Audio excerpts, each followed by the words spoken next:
கண்கண்ட தெய்வமே கலியுக வரதனே ஆறுமுகமான குரு அறிந்திட்டேன் உன் மகிமை. இக்கணமே வருவாய் என் ஸ்கந்த குருவே, நீ என்னை காத்திடவே எனக்கு நீ அருளிடவே. அரைக்கணத்தில் நீயும் ஆடி வருவாயப்பா, வந்தனை தடுத்து வலிய ஆட்கொள் வரத குரோ. அன்பு தெய்வமே ஆறுமுகமானவனே சுப்பிரமணியனே சோகம் அகற்றிடுவாய். ஞானஸ்கந்தரே ஞானம் அருள்வாய், நீ ஞான தண்டபாணியே என்னை ஞான பண்டிதனாக்கிடுவாய். அகந்தையலாம் அழித்து அன்பினை ஊட்டிடுவாய், அன்புமயமாக்கி ஆட்கொள்ளுவையப்பா.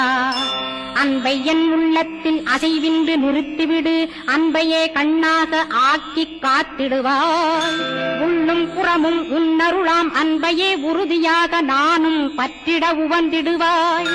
எல்லை இல்லாத அன்பே இறைவழி என்றாய் நீ, அங்கிங்கனாத